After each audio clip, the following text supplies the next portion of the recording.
right now I'm looking at what seems to be your pantry, all of your ingredients to create the recipes. What do we do in here? So this is where the initial steps happen. We start off with cultures. So you kind of see it there. Okay. So this is the fungus body. Okay.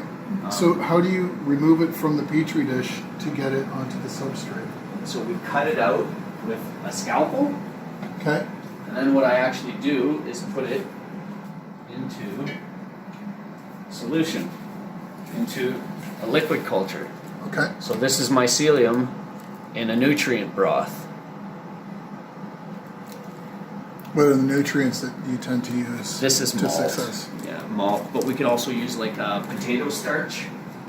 These are all sterilized. So I just do it under the fume hood, but I will extract a little bit of my liquid culture.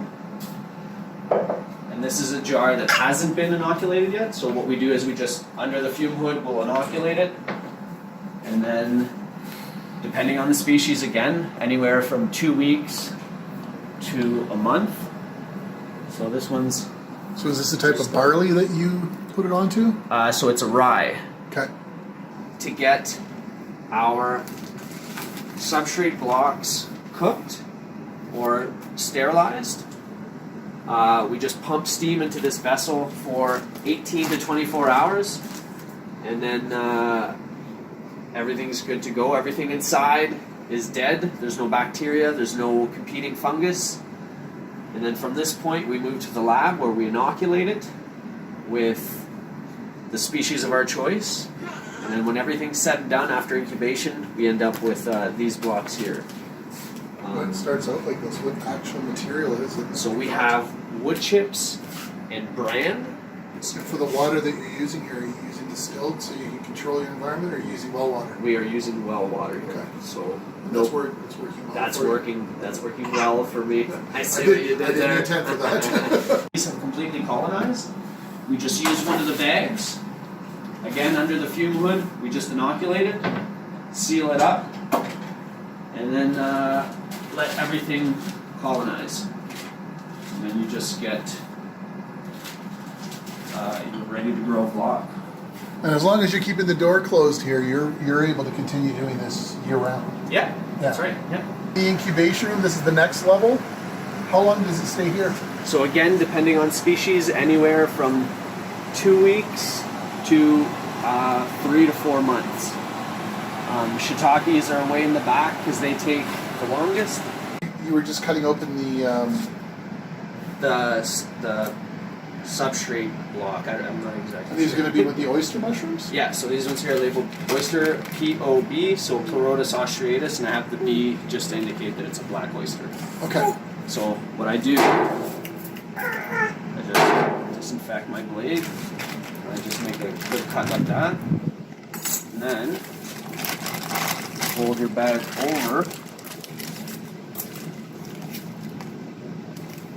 Just tape it. Another cut like that, open it up. Okay. And then I just put in my fruiting rooms. So it's almost like a cauliflower mushroom almost. Eh? Yeah, and they're real dense. These ones, I love them. Hericium. Hericium arenaceus. Gotcha. That's beautiful. So this one kind of looks like a brain. I like those ones. They make good Facebook pics. Yes, they do.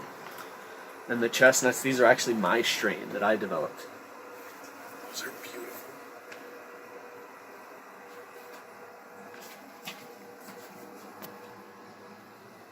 So more of that rose cone. Yeah. These here are like super pronounced. Like right developed. Interesting how it just flips over like that. Yeah. Interesting the glaze. So they're drying out. Yeah. So I think they're actually like a blue strain, Okay. but the colder you get them, the darker the cap will be, to the point where they look like a black oyster. A little bit warmer and they start to go gray. And they want to continue. They want to keep All of coming these. out of everywhere, yeah. So of the side here. So when you So you'll harvest this off sometime soon? Yeah. So probably another 2 days, another couple days. Really? Probably. Okay. So are there any really difficult to work with, or just something that you're really blown away by? What are you working with now? So right now we're working with black oysters, we're working with lion's mane, chestnut, and shiitake, but there's definitely a few on the horizon that we're trying that are a little bit out there. Like one's Panella stypticus.